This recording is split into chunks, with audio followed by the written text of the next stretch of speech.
Hey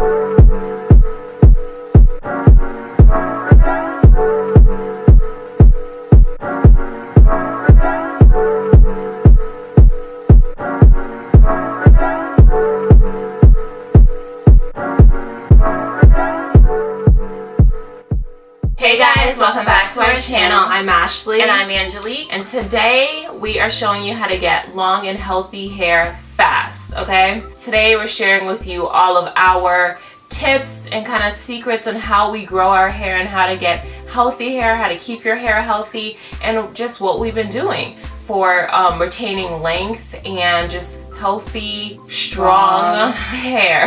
Yeah. But before we get started, do not forget to subscribe to our channel. Remember, we post videos every Sunday, Tuesday, and Friday. So remember to subscribe to our channel and hit the notification button so you will always be notified whenever we post. Now let's just get started.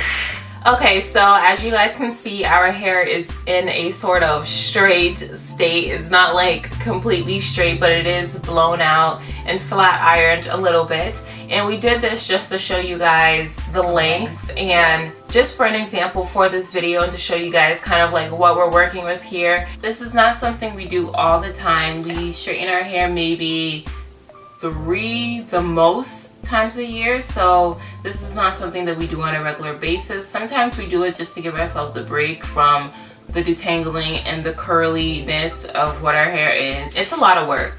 So much work. Okay, so first to start off, we're going to share with you guys a little bit of our hair history. We were natural until we were about 9 years old, and we got a perm when we were 9, which we do not recommend. That was a little premature, but yeah, perms in general I just don't like anymore. So we had our hair permed starting at 9 and then for like another 2 years. And then after that, we just started letting it naturally grow out, like the perm grow out, and then we would cut it, and then it would grow, and we would cut it until eventually all of the permed hair was gone, and we never did the perm again. It was kind of a mistake. And I just want to mention that at the time when we got our hair permed, nobody really knew how to take care of natural hair. We certainly didn't. We were only 9 years old. My mom, she knew a little something, but she didn't really know like how we know today. And so a perm was just an easier solution to dealing with natural hair, unfortunately. It's not great for your hair at all. It basically kills your hair. It fries it. It makes it very brittle. And at the time, that's just what was recommended and what we knew. But we know better now, so that's why we are taking the initiative to really learn about our hair and to help our hair and allow it to flourish in its natural state. So after that, after the perm was all gone, we started, well, we went natural, and then we started just flat ironing it all the time. We would go to the salon every 2 weeks here and just get it flat ironed and pressed. And our hair was natural. It didn't have any chemicals in it, but we were putting a lot of heat in it, which then led to heat damage. And I say about maybe sophomore to junior year in high school, we stopped doing heat and we just were natural, and we've been natural ever since then. And all of the heat damage is gone, by the way. We cut all of the heat damage off. We didn't do the big chop, we just let it grow and then kept cutting it off. We were transitioning from heat damage basically to fully natural.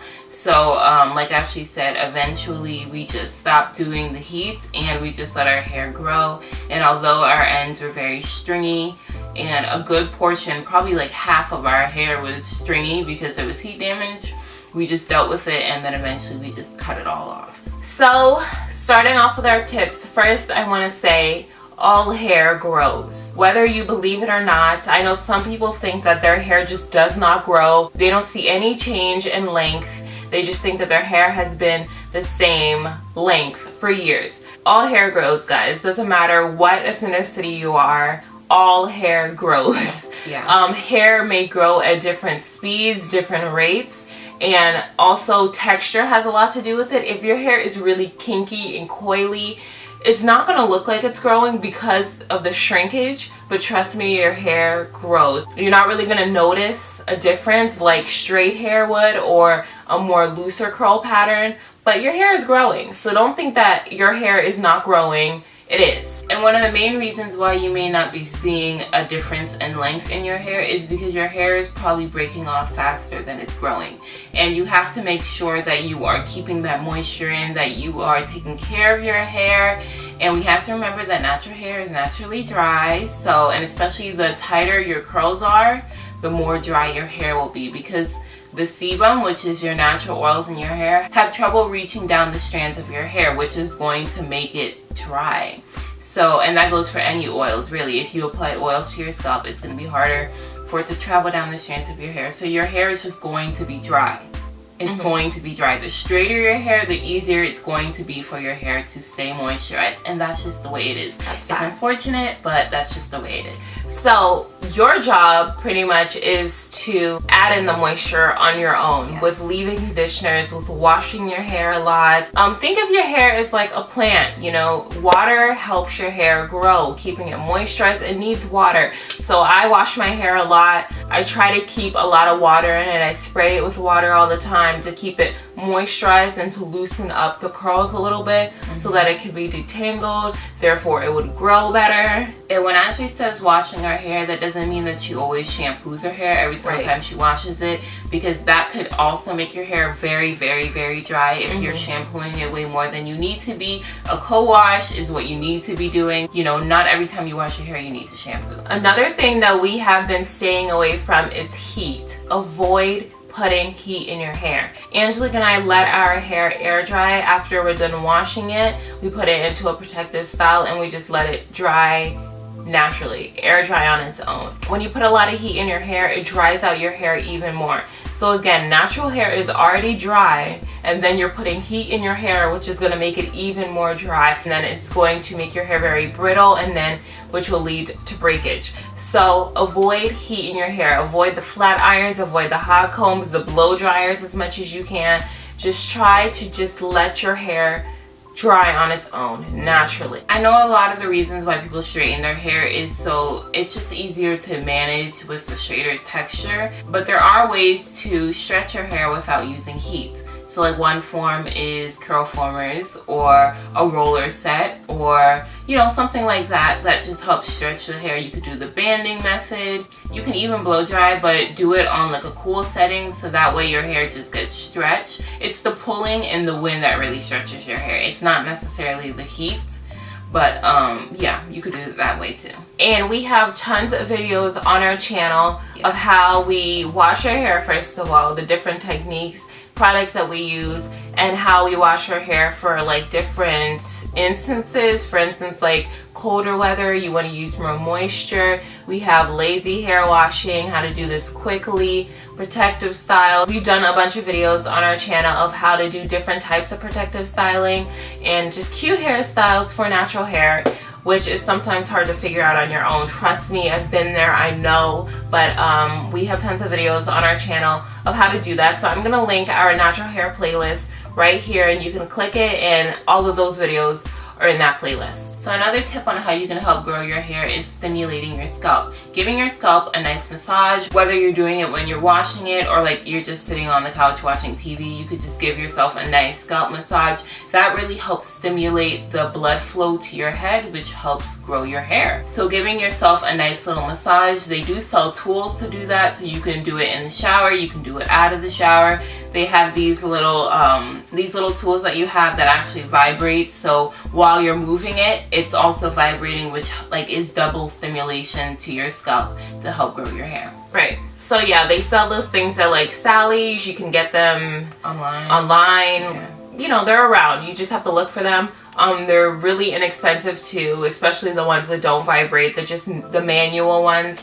They're really inexpensive. I would definitely recommend getting one of those just to help with the blood flow to your scalp, and then you should see some growth happening a little bit more. You can even just use your fingers as well. You don't need to get a tool for it. If you just flip your head upside down and massage your scalp, that'll also help because the blood flow is already heading towards your head because you're upside down, and then your fingers are just giving your scalp a nice massage. And also, if you're going to use your fingers and even the tools, I recommend pulling your hair first, pulling it, and then sticking your fingers to the roots and massaging it. If you just do this, you're going to tangle up your hair, okay? It's going to be a hot mess in your scalp. So try to pull your hair with one hand and use the other hand to stimulate your scalp, just so we can reduce the risk of tangles and knots, okay? Just a little tip. Speaking of detangling, the next tip is keeping your hair detangled. That is so important, especially by your roots, because if your roots are really matted and tangled, your hair can't grow. Your roots need to be cleared out so that your hair can start to grow on its own. Now there are a lot of tools like combs, Denman brushes, different types of brushes you can use to detangle your hair, but I personally just like to use my fingers. I think nothing is going to be more gentle on my hair than my own hands and my fingers, so I can actually get in there and detangle it manually and just be a lot more gentle. Now I also recommend to detangle your hair when your hair is wet.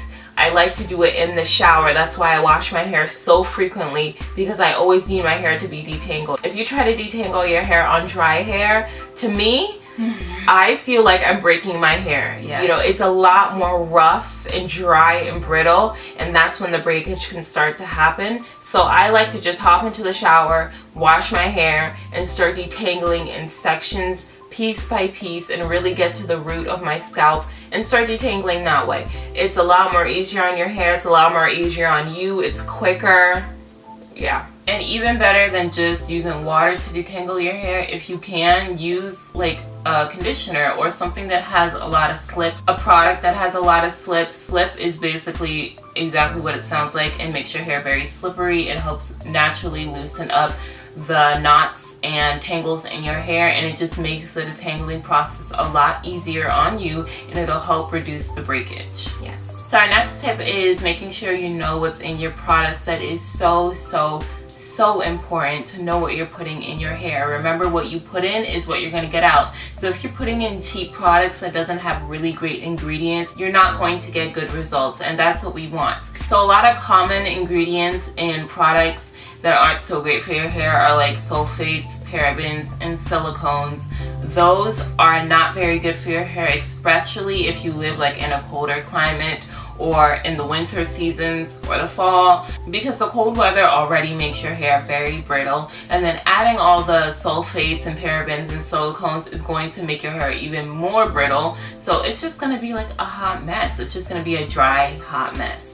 So make sure you're aware of the things that you're putting in your hair. If possible, DIY your own hair products. That is a very simple and cost-effective way to get good hair products, and at least you know what's in them. You made it with your own hands. You bought the ingredients yourself. You did the measuring and you did the mixing. It gives you a little bit of peace of mind if you know exactly what you're putting in your hair. Right. Also, another great thing to look for is when you read the ingredients on the bottle, remember that the ingredient that is listed first is the ingredient that there is the most of in that product. So like, for instance, if you see the first ingredient is water, that means that this product is mostly made out of water. If you go all the way down to the bottom and you see all the good ingredients like aloe and rosehip oil and almond oil and castor oil, that's not very good, because those are the ingredients that you really need the most in your hair to help grow it. And if it's towards the bottom, that means they only put like a little bit of that in the product. Yes. And that's not very beneficial to your hair. So like I said, the best way to probably do it is just make your own ingredients. There are so many videos on YouTube. Yes. One of my favorite people to watch for DIY hair products is Natural85. She makes butters, she makes oils, she makes gels for your hair. She is a really great natural hair influencer, period. Her videos are so knowledgeable, and her hair speaks for itself. It's amazing. So I just recommend making your own products if you have the time. If not, then just look for the best products on the market. You may have to spend a little bit more. You may have to buy the Carol's Daughter instead of the can tube, but the ingredients are much better, and that's what's really important. So the next tip we have is your diet, making sure that you're eating good. Remember that what you put in your body is what you're going to get out. If you're not putting good things into your body, then you're not going to see good results for your hair, your skin, your whole body, okay? So Angelique and I are vegan, where we eat like a vegan diet, very healthy, and we just like that. We're not necessarily doing it for health reasons or anything like that. We just like that kind of food. That's really been working well for us. We've been noticing a difference in our hair growth. our hair length and overall health of our whole body, really, our skin and everything. So we're not saying that you have to be vegan or anything like that, but just keep in mind what you put into your body. Make sure that you're putting in really fresh foods, ingredients. Try to stay away from a lot of the processed stuff. I know we all like that kind of stuff every now and then, but it's not good. Yeah, like the sugar, the high fructose corn syrup, all of that processed stuff is really not that good, okay? You need to put in the good ingredients into your body, as well as drinking a lot of water. Your body is made up mostly of water, okay? Yes. You need water. And the last tip is patience. Patience is probably one of the most important tips, because patience requires time. Like, you need to give your body the time to grow, whether it's your hair, your nails, your skin. Just be patient, work with it, do your part by giving your body everything it needs to flourish, and then you just have to give it the time to do so. Okay guys, that is it for today's video. I hope this video is very informative to you. We really wanted to do this video to break down like our top, I don't even know how many, but our top tips on how to grow healthy, strong hair, and what we do to take care of our hair, and basically our hair journey. So like I said, I hope this video was very informative. If you feel like you want to add to something that we said, leave a comment down below. We love reading your comments. And that is it for today. Yes, thank you guys so much for watching. Please do not forget to like, comment, subscribe, and share. Also check out our social media. Everything is linked down below, and we will see you in the next one. Bye.